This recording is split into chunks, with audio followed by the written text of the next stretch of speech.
Hello student, कैसे हैं आप? कैसी चल रही है आपकी स्टडी? सभी स्टूडेंट का एक बार कक्षा 9 हिंदी में पुनः स्वागत है। तो सभी स्टूडेंट अपनी अपनी कक्षा 9 हिंदी कृतिका भाग 1 को ओपन करें और निकालें चैप्टर नंबर 1। चैप्टर नंबर 1 है हमारा स्टूडेंट इस जल प्रलय में ये चैप्टर फणीश्वर नाथ रेणु द्वारा लिखा गया है। तो फणीश्वर नाथ रेणु जो हैं वो एक आंचलिक उपन्यासकार हैं। कैसे उपन्यासकार हैं? आंचलिक उपन्यासकार हैं। फणीश्वर नाथ रेणु को आंचलिक उपन्यासकार के रूप में जाना जाता है।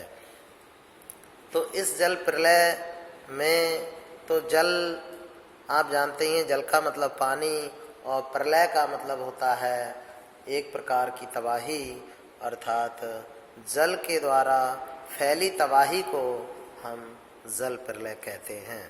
तो स्टूडेंट हम देखेंगे कि फणीश्वर नाथ रेणु जो हैं वो आंचलिक उपन्यासकार होने के साथ साथ उनके अंदर ये विशेषता पाई जाती है कि उन्होंने अंचल विशेष की रचनाएं ही लिखी हैं।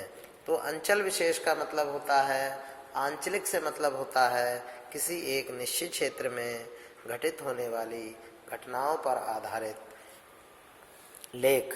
तो इस पाठ में हम देखेंगे कि बिहार में एक नदी पड़ती है जिसका नाम कोशी है, जिसे क्या कहा जाता है? जिसे शोक कहा जाता है। किसे क्या कहा जाता है? कोशी को क्या कहा जाता है? शोक कहा जाता है। किसका? बिहार का शोक कहा जाता है। इसलिए स्टूडेंट इस पाठ में फणीश्वर नाथ रेणु जी ने बिहार में कोशी नदी के द्वारा फैला जल प्रलय अपनी आंखों से देखा और उसका वर्णन इस पाठ में किया है। तो स्टूडेंट आइए इस पाठ के माध्यम से हम भी बिहार में स्थित कोशी नदी के जल प्रलय के बारे में इस पाठ को पढ़कर जानेंगे कि कैसा आतंक, कैसी प्रलय, कैसा विनाशकारी तूफान वह नदी लेकर के आती है। तो फणीश्वर नाथ रेणु जी ने यही बताने का प्रयास किया है, अर्थात उस समय का आंखों देखा वर्णन इस पाठ के माध्यम से प्रस्तुत किया है। तो हम भी इस पाठ को पढ़ करके आइए जानते हैं कि बिहार की कोशी का आतंक या प्रलय। मेरा गांव ऐसे इलाके में है जहां हर साल पश्चिम, पूरब और दक्षिण की कोशी, पनार, महानंदा और गंगा की बाढ़ से पीड़ित प्राणियों के समूह आकर पनाह लेते हैं। सावन भादों में ट्रेन की खिड़कियों से विशाल और सपाट पृथ्वी पर गाय, बैल, भैंस, बकरों के हजारों झुंड मुंड देखकर ही लोग बाढ़ की विभीषिका का अंदाजा लगाते हैं। पर्ती क्षेत्र में जन्म लेने के कारण अपने गांव के अधिकांश लोगों की तरह मैं भी तैरना नहीं जानता था। अर्थात कौन? रेणु जी भी तैरना नहीं जानते थे। किंतु 10 वर्ष की उम्र में पिछले साल तक बॉय स्काउट, स्वयंसेवक, राजनीतिक कार्यकर्ता अथवा रिलीफ वर्कर की हैसियत से बाढ़ पीड़ित क्षेत्रों में काम करता रहा और लिखने की बात, हाई स्कूल में बाढ़ पर लेख लिखकर प्रथम पुरस्कार पाने से लेकर धर्म युग में कथा दशक एक अंतर्गत बाढ़ की पुरानी कहानी को नए पाठ के साथ प्रस्तुत कर चुका हूँ। जय गंगा। देखिए इनकी जो बाढ़ की कहानियाँ हैं वो कौन कौन सी हैं। नंबर 1 जय गंगा जो 1947 में लिखी गई। डायन कोसी, तो कोसी को क्या कहा गया? डायन भी कहा गया है। तो ये लिखी गई 1948 में। हड्डियों का पुल 1948 में। आदि छुटपुट रिपोर्ताज के अलावा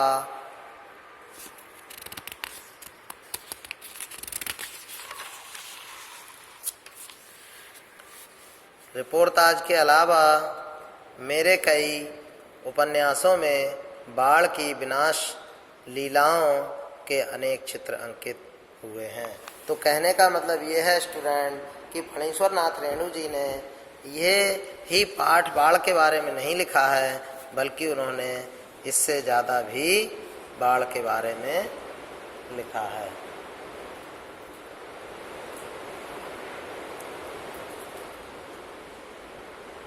तो स्टूडेंट किंतु गांव में रहते हुए बाढ़ से घिरने, बहने, फंसने और भोगने का अनुभव कभी नहीं हुआ। वह तो पटना शहर में सन 1967 में ही हुआ। तो पटना शहर जो है वो कहाँ की राजधानी है? तो स्टूडेंट बिहार की राजधानी क्या है? पटना है। और बिहार में कौन सी नदी बहती है? कोसी नदी बहती है। और सावन और भादों के महीने में सबसे ज़्यादा बरसात होती है। उसी समय कोसी में भी बाढ़ आती है और वह लोगों को घर से बेघर कर देती है, जिसे बिहार का शोक कौन सी नदी कही जाती है? तो कोसी कही जाती है। वह तो पटना शहर में सन 1967 में ही हुआ, जब 18 घंटे की अविराम वृष्टि के कारण पुनपुन का पानी राजेंद्र नगर, कंकड़बाग तथा अन्य निचले हिस्सों में घुस आया था। तो देखिए स्टूडेंट, लेखक एक बार बिहार की राजधानी पटना पहुँचे और पटना पहुँचने के बाद सन 1967 में जब 18 घंटे अविराम का मतलब होता है बिना रुके, अविराम का मतलब बिना रुके, अर्थात 18 घंटे तक जब लगातार बारिश हुई तो पुनपुन का जो पानी था वो राजेंद्र नगर, कंकड़बाग तथा अन्य निचले हिस्सों में घुस आया था। अर्थात बाढ़ को मैंने भोगा है। भोगा का मतलब झेला है शहरी आदमी की हैसियत से। इसलिए इस बार जब बाढ़ का पानी प्रवेश करने लगा, पटना का पश्चिमी इलाका छाती भर पानी में डूब गया, तो हम घर में ईंधन, आलू, मोमबत्ती, दिशलाई, पीने का पानी और काम्पोज की गोलियां जमा कर बैठ गए और प्रतीक्षा करने लगे। तो देखिए स्टूडेंट, जब बाढ़ आती है, बाढ़ में जब सब क्षेत्र घिर जाता है तो हर व्यक्ति अपने खाने पीने का इंतजाम पहले से ही करके रख लेता है। तो यहाँ पर भी लेखक ने वैसा ही किया। सुबह सुना राजभवन और मुख्यमंत्री निवास प्लावित हो गया है। प्लावित का मतलब जलमग्न हो गया है, जल में डूब गया है या जल से भर गया है। दोपहर में सूचना मिली गोलघर जल से घिर गया है। यह यूँ सूचना बांग्ला में इस वाक्य से मिलती थी, जानो गोलघर डूबेगे छे। तो बांग्ला भाषा में किसी ने बताया जानो गोलघर डूबेगे छे। और 5 बजे जब काफ़ी हाउस जाने के लिए निकला तो रिक्शे वाले ने हंसकर कहा, अब कहाँ जाइएगा? काफ़ी हाउस में तो अब ले पानी आ गया होगा। चलो पानी कैसे घुस गया है वही देखना है, कहकर हम रिक्शा पर बैठ गए। साथ में नई कविता के एक विशेषज्ञ व्याख्याता आचार्य कवि मित्र थे, जो मेरी अनवरत, अनगरल, अनपढ़, गद्यमय स्वागतोक्ति से कभी बोर नहीं होते। धन्य है। तो कहने का मतलब ये है कि लेखक की बातें बहुत इंटरेस्टेड थीं, जिससे कोई आदमी बोर नहीं होता था। देखेंगे next part student. Motor, scooter, tractor, motorcycle, truck, टमटम, साइकिल, रिक्शा पर और पैदल लोग पानी देखने जा रहे थे। अर्थात बाढ़ का इतना भयंकर प्रकोप था कि सभी लोग बाढ़ देखने के लिए अनेक वाहनों की मदद से जा रहे थे। लोग पानी देखकर लौट रहे थे। देखने वालों की आंखों में जुबान पर एक ही जिज्ञासा, पानी कहाँ तक आ गया है। देखकर लौटते हुए लोगों की बातचीत फ्रेजर रोड पर आ गया क्या, पार कर गया, Shri Krishnapuri, Pataliputra, colony, boring road, industrial area का कहीं पता नहीं है। अब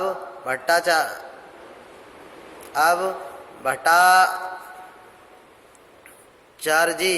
रोड पर पानी आ गया होगा, छाती भर पानी है। बी मेंस कॉलेज के पास डूबाव पानी है, आ रहा है, आ गया, घुस गया, डूब गया, डूब गया, बह गया। अर्थात हर आदमी के मुंह से ऐसे ही शब्द सुनाई पड़ रहे थे। तो कह सकते हैं स्टूडेंट कि बाढ़ का रूप बहुत ही भयानक होगा। हम जब काफ़ी हाउस के पास पहुँचे, काफ़ी हाउस बंद कर दिया गया था। सड़क के एक किनारे एक मोटी डोरी की शक्ल में गेरुआ झाग फेन में उलझा पानी तेजी से सरकता आ रहा था। मैंने कहा, आचार्य जी आगे जाने की जरूरत नहीं, वो देखिए आ रहा है मृत्यु का तरल दूत, अर्थात मृत्यु का तरल दूत अर्थात पानी, अर्थात मृत्यु करने वाला पानी आ रहा है, जिसके लिए लेखक ने मृत्यु का तरल दूत कहा है। तो स्टूडेंट, ये एग्जाम में बहुत क्वेश्चन आता है, मृत्यु का तरल दूत क्या है? तो देखेंगे, ऐसा पानी जो हमें मृत्यु तक पहुंचा दे, ऐसे पानी को हम मृत्यु का तरल दूत कहते हैं। आतंक के मारे मेरे दोनों हाथ बरबस जुड़ गए और सभय प्रणाम निवेदन में मेरे मुंह से कुछ अस्फुट शब्द निकले। हाँ, मैं बहुत कायर और डरपोक हूँ। अस्फुट शब्द निकले, अस्फुट शब्द निकले। अस्फुट का मतलब अस्पष्ट शब्द। रिक्शा वाला बहादुर है, कहता है चलिए ना थोड़ा और आगे। तो रिक्शा वाला कहता है थोड़ा और आगे से देखेंगे पानी, और आगे चलिए बाबू साहेब, लेकिन वो नहीं जाते हैं। भीड़ का एक आदमी बोला, हे रिक्शा, करंट बहुत तेज है, आगे मत जाओ, अर्थात पानी का वेग बहुत तेज है, आगे मत जाना। मैंने रिक्शे वाले से अनुनय भरे स्वर में कहा, लौटा ले भैया, आगे बढ़ने की जरूरत नहीं है, नहीं तो मारे जाएंगे, क्योंकि सामने मृत्यु का तरल दूत आ रहा है। रिक्शा मोड़कर हम अप्सरा सिनेमा हॉल के बगल से गांधी मैदान की ओर चले। पैलेस होटल और इंडियन एयरलाइंस दफ्तर के सामने पानी भर रहा था। पानी की तेज धारा पर लाल हरे नियम विज्ञापनों की परछाइयाँ सैकड़ों रंगीन सांपों की सृष्टि कर रही थी। गांधी मैदान की रोलिंग के सहारे हजारों लोग खड़े देख रहे थे। दशहरा के दिन रामलीला के राम के रथ की प्रतीक्षा में जितने लोग रहते हैं उससे कम नहीं थे। कहने का मतलब ये है, जितने लोगों की भीड़ राम के दर्शन के लिए होती थी, आज उतनी ही भीड़ पानी को देखने के लिए, अर्थात बाढ़ का आतंक देखने के लिए लोग इकट्ठे हो गए हैं। गांधी मैदान के आनंद उत्सव, सभा सम्मेलन और खेल कूद की सारी स्मृतियों पर धीरे धीरे एक गौरिक आवरण छा गया, अर्थात सब पानी में डूब गई हैं। तो स्टूडेंट, इसके बाद देखेंगे नया पेज है हमारा, नया पेज है, पेज नंबर 4 है कि आच्छादित हो रहा है। आच्छादित का मतलब होता है स्टूडेंट ढका हुआ, अर्थात ढक जाना, अर्थात डूब जाना। हरियाली पर सने सने का मतलब होता है धीरे धीरे, पानी फिरते देखने का अनुभव सर्वथा नया था। इसी बीच एक अधेड़ मुष्टंड और गंवार जोर जोर से बोल उठा, इही जब दानापुर डूब रहा था तो पटनिया बाबू लोग उलटकर देखने भी नहीं गए। अब बूझो। मैंने अपने आचार्य कवि मित्र से कहा, पहचान लीजिए, यही है वह आम आदमी जिसकी खोज हर साहित्यिक गोष्ठियों में होती रहती है। उसके वक्तव्य में दानापुर के बदले उत्तर बिहार अथवा कोई भी बाढ़ग्रस्त ग्रामीण क्षेत्र जोड़ दीजिएगा। शाम के 7:30 बज चुके थे और आकाशवाणी के पटना केंद्र से स्थानीय समाचार प्रसारित हो रहा था। पान की दुकानों के सामने खड़े लोग चुपचाप उत्कर्ष उत्कीर्ण उत्कीर्ण होकर सुन रहे थे। पानी हमारे स्टूडियो की सीढ़ियों तक पहुंच चुका था और फिर भी क्षण स्टूडियो में प्रवेश कर रहा था। कहने का मतलब ये है कि पानी का आतंक जो है वो तेजी से बढ़ रहा था और जगह जगह पर पानी फैल रहा था। समाचार दिल दहलाने वाला था। कलेजा धड़क उठा। मित्र के चेहरे पर भी आतंक की कई रेखाएं उभरी, किंतु हम तुरंत ही सहज हो गए, यानी चेहरे पर चेष्टा करके सहजता ले आए, क्योंकि हमारे चारों ओर कहीं कोई परेशान नजर नहीं आ रहा था। पानी देखकर लौटते हुए लोग आम दिनों की तरह हंस बोल रहे थे, बल्कि आज तनिक अधिक ही उत्साहित थे। दुकानों में थोड़ी हड़बड़ी थी। नीचे के सामान ऊपर किए जा रहे थे। रिक्शा, टमटम, ट्रक और टेम्पू पर सामान लादे जा रहे थे। कहने का मतलब ये है, ये सारा दृश्य बाढ़ के कारण बिल्कुल चेंज हो गया स्टूडेंट, कि जो लोग बाढ़ से घिर गए थे वो अपना सामान एक स्थान से दूसरे स्थान पर ले जाने के लिए कोई ट्रक, कोई रिक्शा, कोई टमटम, कोई टेम्पू, सभी का इस्तेमाल कर रहे थे। खरीद बिक्री बंद हो चुकी थी। पान वालों की बिक्री अचानक बढ़ गई थी। आसन्न संकट से कई प्राणी आतंकित नहीं दिख रहे थे। आसन्न संकट से कहने का मतलब ये है, पास आया हुआ जो संकट था उससे आतंकित नहीं दिख रहे थे। पान वाले के आदमकद आईने में उतने लोगों के बीच हमारी ही सूरतें मुहर्रमी नजर आ रही थीं। मुझे लगा अब हम यहाँ थोड़ी देर भी ठहरेंगे तो वहाँ खड़े लोग किसी भी क्षण उठाकर हम पर हंस सकते थे। जरा इन बुज़दिलों के हुलिया देखो, जरा इन बुज़दिलों के हुलिया देखो। तो स्टूडेंट, यहीं पर हमारा इस वीडियो का सेशन एंड होता है। कल हम नेक्स्ट वीडियो में इससे आगे की रीडिंग कराएंगे। तो सभी स्टूडेंट पढ़ते रहिए, खुश रहिए, मस्त रहिए और अपने स्वास्थ्य का ख्याल रखिए और वीडियो को बार बार देखिए जिससे कि आपको इस चैप्टर की पूरी स्टोरी पता रहे, पूरी नॉलेज बनी रहे। तो स्टूडेंट पढ़ने के बाद अपने आप क्वेश्चन आंसर को फाइंड करिए, देखिए कि किस तरीके से हमें ये स्टोरी याद रहेगी।